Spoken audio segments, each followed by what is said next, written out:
Another example I gave was like, do you ever watch an NFL football game? Right? They celebrate every first down.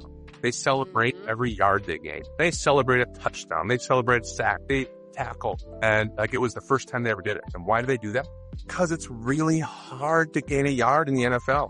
It's really hard to score a touchdown. You know what else is really hard? Teaching kids how to read. Teaching kids how to do math, right?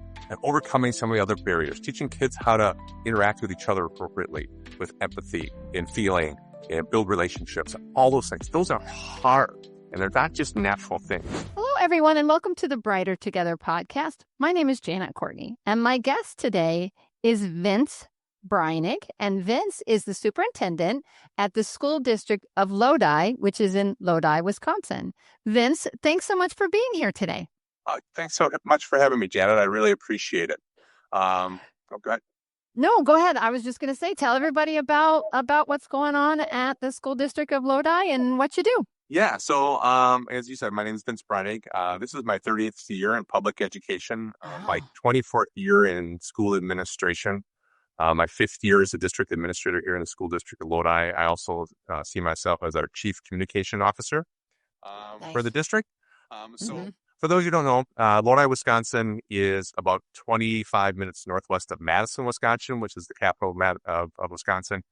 So South Central Wisconsin, we have a district of about 1,500 students, about 228 staff members. We just get excited about telling our story.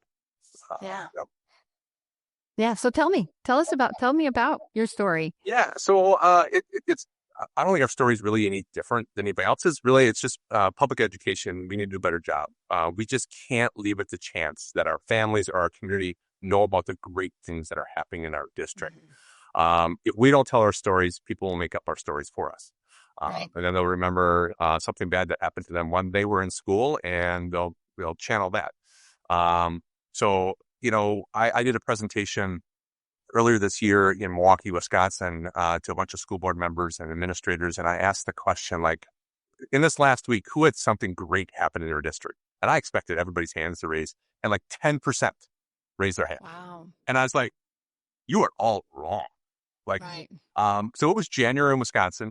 So I'll give you an example. It was January in Wisconsin. It had been so cold the week before that we barely, we had school, but there was a question whether we were going to have school. Which means indoor recess. And indoor recess, right? We just take it for granted. I walked into our primary school, and there are 80 to 90 kids with 4 educational assistants watching them at indoor recess. They were having fun. They were engaged. They were bringing out energy. Our teachers were getting a break and getting ready to learn. The kids were going back to the classroom ready to learn. And it was amazing. But we just take it for granted. Because if I would take 90 kindergarten kids and give them to 4 adults, those 4 adults would freak out. Right. Oh, yeah. I thought you were going to say it was Madhouse, and you just said the exact opposite, which is fantastic. Yeah, they did a great job. So, right. And we just can't assume that people know that great things that are going on in our district, or they see them as great. We kind of just get in that mode of like, well, that's just what we do in education. And we hear that a lot. Well, that's just what we do. And the other example I gave was like, do you ever watch an NFL football game? Right? They celebrate every first down. They celebrate every yard they gain. They celebrate a touchdown. They celebrate a sack. They tackle. And like it was the first time they ever did it. And why do they do that? Because it's really hard to gain a yard in the NFL. It's really hard to score a touchdown. You know what else is really hard? Teaching kids how to read. Teaching kids how to do math. Right? And overcoming some of the other barriers. Teaching kids how to interact with each other appropriately with empathy and feeling and build relationships. All those things. Those are hard. And they're not just natural things. And so if we don't tell that story, others will. And it won't be positive all the time. Right. So we try to flood our media, social media, newsletters, board meetings with positive news. So when the negative does happen, and negatives happen in Lodi just like they do everywhere else, it's seen more of a blip on the screen versus a trend. And again, as I said, if we don't tell our story, people kind of revert back to something that may have happened to them in their school career when it didn't go well. I didn't get that second sandwich at lunch or whatever happened, right? I got that pizza that tastes like cardboard. Right. And part of it is there's so much negativity out there, and we have a negativity bias, and it helped us, right? When we were in prehistoric times, it helped us not to get eaten, Right. right? So, Right. but we didn't, but now it really floods our community, and if we don't counteract it with a lot of positives, people will pick out the negatives, and they really will. So we try not to leave that in chance. Yeah. I'll tell you, there was a podcast that I listened to when I was first getting started, and it was Donald Miller and StoryBrand, and a way of teaching and, being the guide. It's about marketing.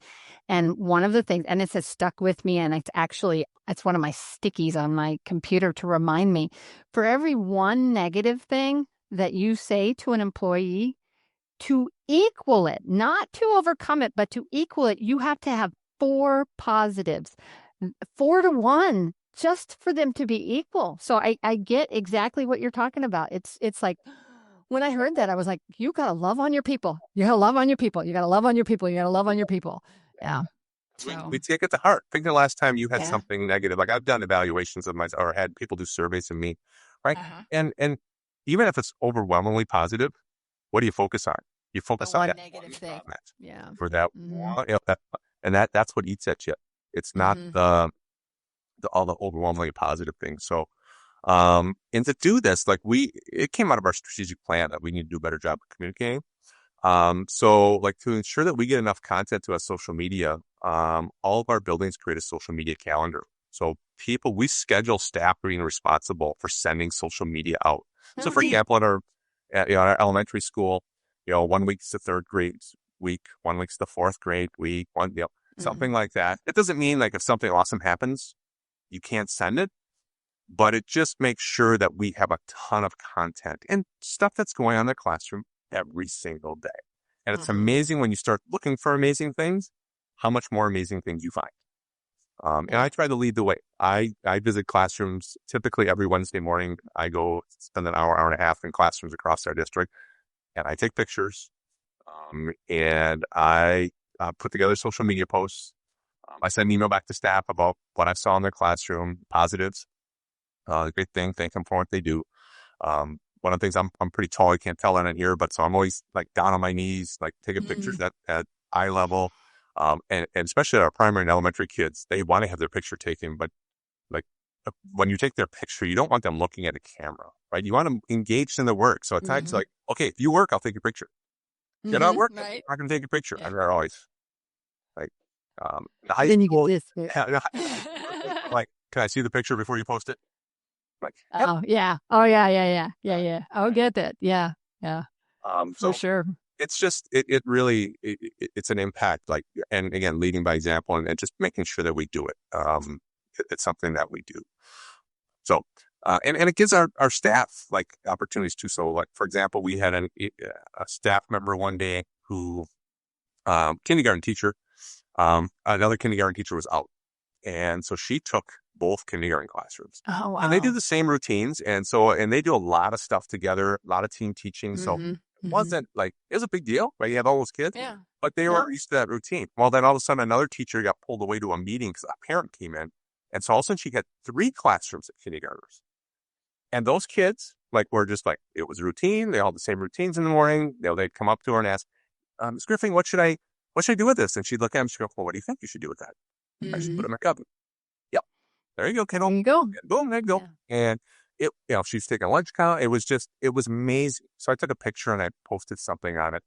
And again, not only was it amazing, but then to see the flood of comments that she got from former students, former parents just that positivity, right? And then, I had something positive happen in my life. I got my doctorate this year, and congratulations. Thank you. But it was like something I'm really good at pushing other people's stuff out there. I'm like, yeah. See what you just did. Oh, well, thank you. You're humble leader. I get it. Yeah. So she celebrate the win. Yeah, right. But she reached out to my administrative assistant and said, Vince got his doctorate. That needs to be on social media, right? Yeah. So you recognize people, and then they turn around and find other people to recognize.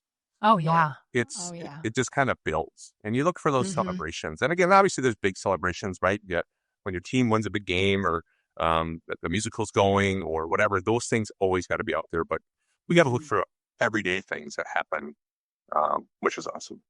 Yeah, for sure. There's so many. It's funny that you say that because this is exactly Brighter Together. This podcast is exactly about talking about the wins.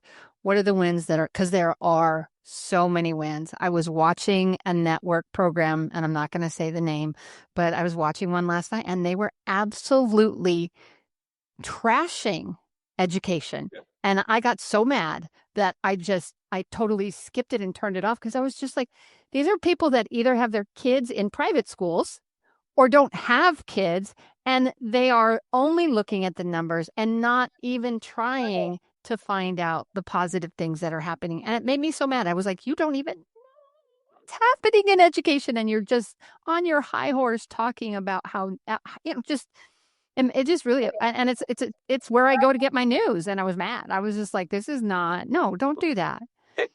Positive stories don't sell. No, they don't. So you get one Yeah. while they do a heartwarming, positive story, but it doesn't bring people not to click on, right? They're not going to click on the news station that's negative, right? A negative story, get you. The positive doesn't. So the same way. So they cover, right? It's that negativity bias. We look for that. Right. So we have to do everything we can to have that positive and talk about the great gains our kids make. And how great education is. Like you hear about people talking about education and how the United States education, how poor it is compared to other countries. We are the only country in the world that tries to get every student college and career ready, like 12th grade. No other country in the world does that, regardless of ethnicity, disability, socioeconomic background, none of it. Nothing. Yeah. It doesn't matter. Like and it's free. Yeah. It's free. And we're trying to do that. And the gains that we make are significant. Now, can we do better? Absolutely. There's not a profession out there that is not constantly trying to improve itself. Yeah. But we as educators have to do a better job of telling our story and being positive about education as well. Because it is a great field. I had this conversation with my staff a couple of years ago and had that same thing. Like, yep, all you hear about education, that your children shouldn't go into education, that it's not a great job. And I said, just like most of the stuff that you hear negatively about education, it is totally wrong. Like, when people talk about careers, they are looking for something that is going to be meaningful and purposeful, right? And there's a lot of people in therapy who are worried about whether their lives are meaningful, or purposeful. If you work in education, you don't have that problem. You don't have to worry about that for sure. Yeah. Meaningful and purposeful. Yeah. You are planting that seed that's going to grow. I'm looking at what I'm going to do my end of the year staff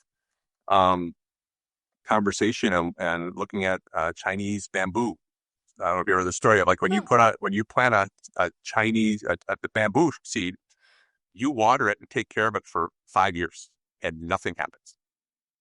Wow. And then, because it's growing its root, you're growing the foundation. And that's what happens at school, right? You're not seeing those big gains, right? Year to year, you're just too close to it. And then in year 5, it'll grow 90 feet.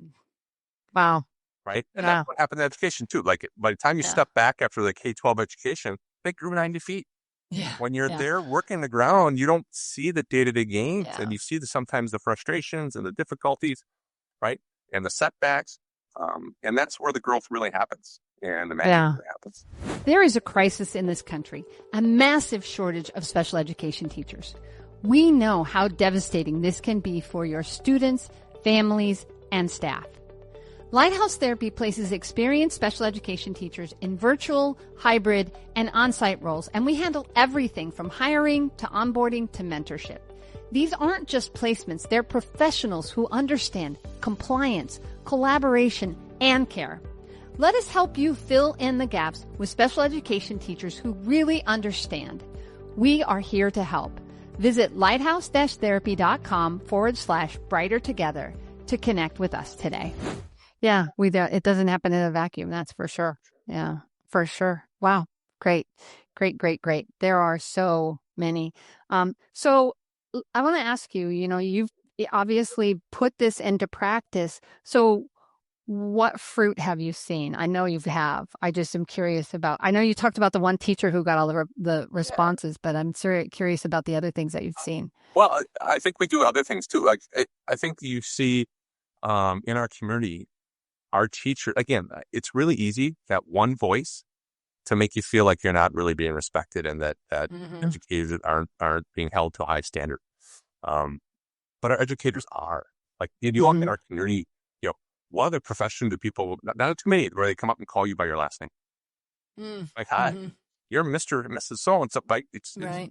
Um, or that, your kids come up and want to see you.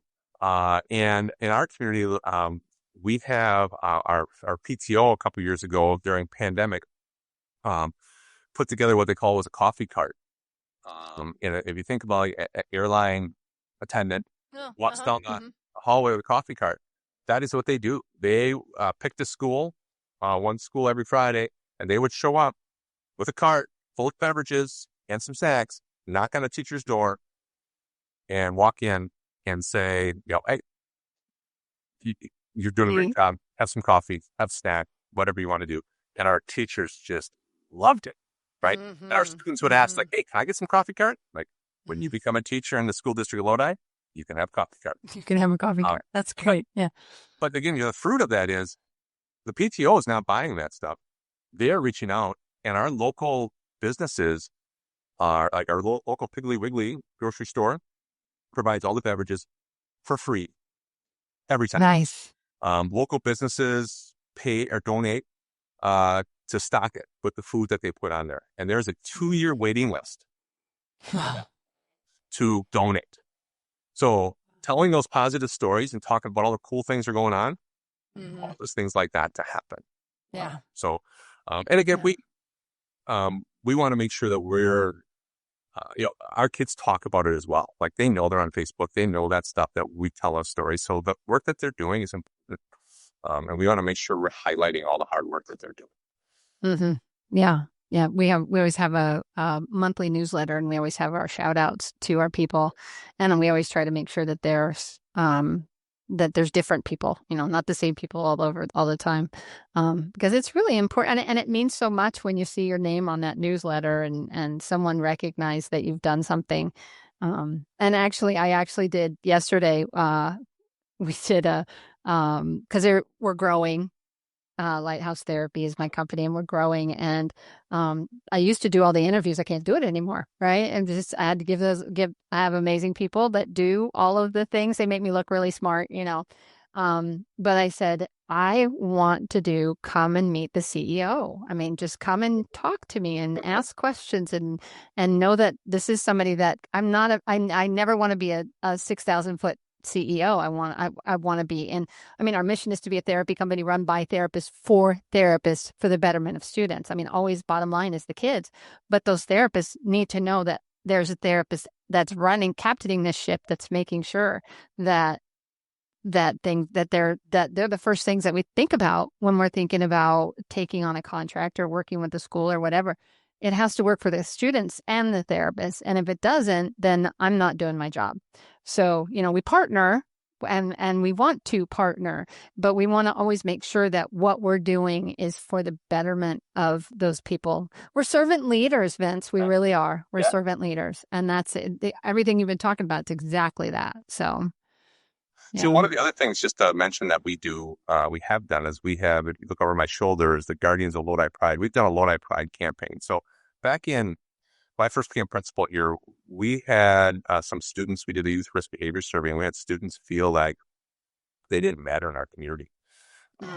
And so, which was really difficult. So like, we tried to figure out like, how can we get our students to feel like they matter? So we came up with a Lodi Pride campaign. So like our police department had Protect and Serve with Lodi Pride, had a banner out front. One of our insurance companies, right? Protecting Your Homes and Dreams with Lodi Pride. The bank had something, all these different businesses had, and we had some grant money to help do that. And we had Lodi Pride signs go around. And so, which really helped. And then we did a video probably in 2013 or 14. We started a Lodi Pride video that kicked off the school year, which we have done every year since. We just finished filming that yesterday for next year. Awesome. But the 10th anniversary, but then we had COVID, right? And that helped, right? It helped us, right, with our brand and people feeling like they matter. You hear kids talking about Lodi Pride. You hear we take kids to, I helped chaperone a trip to Washington, D.C. Chaperones are always like, okay, now we're going to act with Lodi Pride when we get off of here. And you back on, like, was that with Lodi Pride? Yep, great. Was it with Lodi Pride? No, it wasn't. Okay, well, then we need to step it up. Well, and then so we had it for about 8-9 years, and then COVID hit, and everybody's brand took a hit. I don't care whose brand you were, right? No matter what decision we made, it was wrong for 50% of the population. So your brand took a hit. So we kind of came out of COVID like, does Lodi Pride still have it, or do we need to change? Right? Did we double down? And we decided to double down. And so if you've ever seen the movie Guardians of the Galaxy, we did a video, our 10th anniversary video of Lodi Pride video was based on the Guardians of the Galaxy movie. I dressed, have a red jacket on, headphones on to start the movie, just like the start of the first Guardians of the Galaxy movie. And then there's this little plot that happens. And then we just doubled down. Like, so we had signs made, Guardians of Lodi Pride, that people could buy. We had banners put on all our schools. All of our staff got t-shirts. And again, just kind of really going back to like, who are we? And just being proud of what we do every single day. So it's just something that we've really done. And it's been fun because it's been uplifting music. It was a fun story. It's always hard coming up with those videos every year and coming up, but it's just something that our community likes, and we get kids involved, so kids get to see it. And they miss it if you don't. They're going to tell you if you don't. Yeah, for sure. For sure. One coming up. So it's a lot every year, but it's really fun. It really energizes our staff. It energizes our kids roll their eyes, our staff roll their eyes, but then once they're doing it, they have a lot of fun with it. They have time to get it. Another way to brand us, another way that we try to make it like, come to Lodi. It's an awesome place. Yeah, for sure. Okay, I have one last question, Vince, that I ask almost all of my podcast guests, and you cannot say money because everybody wants more money. Every district needs more money. I get that. But within your sphere of influence and what you do, if you could miraculously solve one challenge in your school, what would you want to solve? Money. See, I told you. You can't answer money. We spend so much time doing that. One of the things we really worked hard on, and I think we've made a lot of gains on, is alignment across our buildings and our curriculum, right? So we are seeing significant gains, right? We can talk about all these fun stuff, but we're also seeing significant gains in our academics and things like that. And I think it all plays together. But part of that's the alignment that we've really been working on across our district. And I think it is so important to be aligned, because you can have a third grade teacher or even a third grade team who is just knocking it out of the ballpark and they're doing great stuff.